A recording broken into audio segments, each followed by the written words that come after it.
Hello, everyone. This is Matt Shaftel, and this is part one of my three-part series on naturalization, which is the process of applying to become a U.S. citizen when you're already a permanent resident.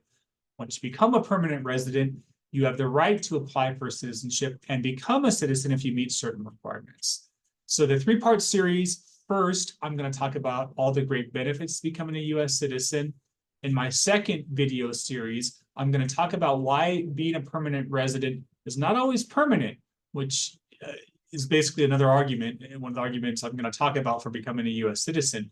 You can lose permanent residency status primarily based on misconduct, but you might be surprised at how minor the misconduct might be that can create problems for permanent residency. The third part in the series is really going to focus on the two primary concerns about becoming a U.S. citizen, perhaps the cons, which are tax implications and also dual citizenship implications, namely whether or not your home country will recognize you as a citizen if you become a citizen of this country.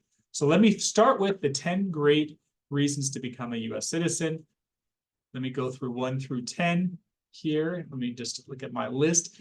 First, becoming a U.S. citizen gives you true irrevocable permanency in the U.S. You are now permanently allowed to always be here, just like a natural-born citizen.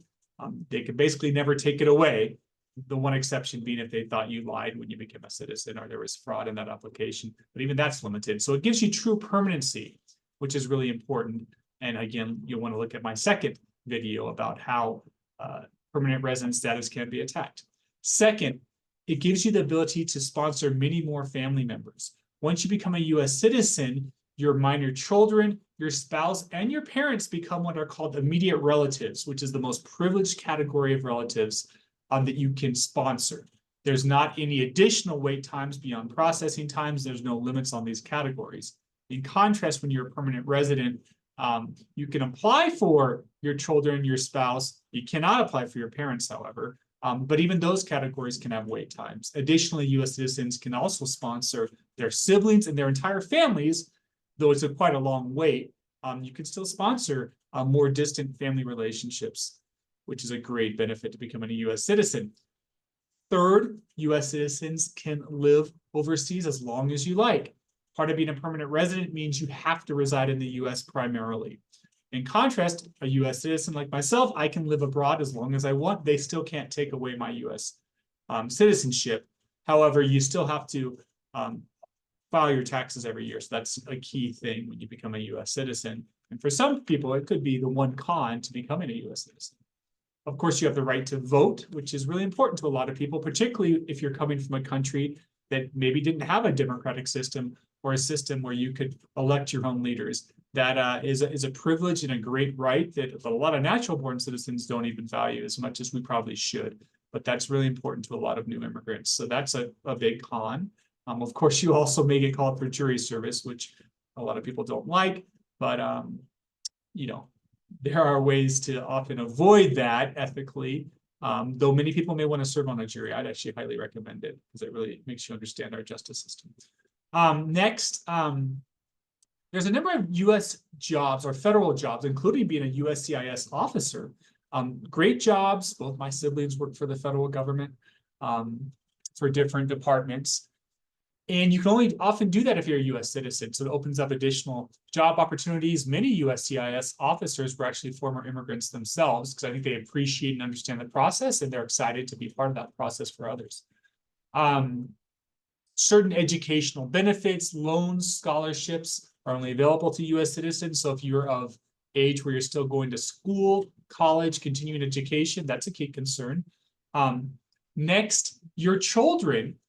If your children are still permanent residents and they're minors, if you become a citizen while they're still minors, they automatically acquire citizenship. So that's an extra benefit for them, though it's a little bit misleading in the sense that you still have to do additional applications for your children to establish that citizenship, like a passport application or an N-600 application, which is a certificate of citizenship for your children who acquire via you.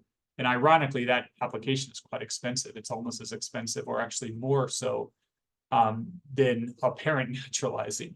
But still, there are some other benefits to automatically acquiring as a child. You can save money by becoming a citizen in the sense that as a resident, you're renewing your green card every 10 years, which can add up if you're a resident for a very long time and eventually dwarf the costs of becoming a citizen. So that's another advantage. Faster inspections into the US each time you travel and come back. US citizens should have a quicker inspection process. They're not looking at any criminal conduct if you created any issues for your residency. So that's an extra benefit. Or if you've been out of the US too long, they'll examine you more closely if you're a resident, which of course is a non-concern if you're a citizen. Lastly, this is a technical piece, but technically as a permanent resident, you have to tell, the US government, USCIS, every time you change addresses, and there are actually significant penalties if you don't. Those are rarely enforced, but I shouldn't say that. You are supposed to tell CIS every time you change addresses. It is a serious potential fine or worse if you don't tell them that. And of course, they do not track you once you become a citizen. So that's a nice collateral benefit.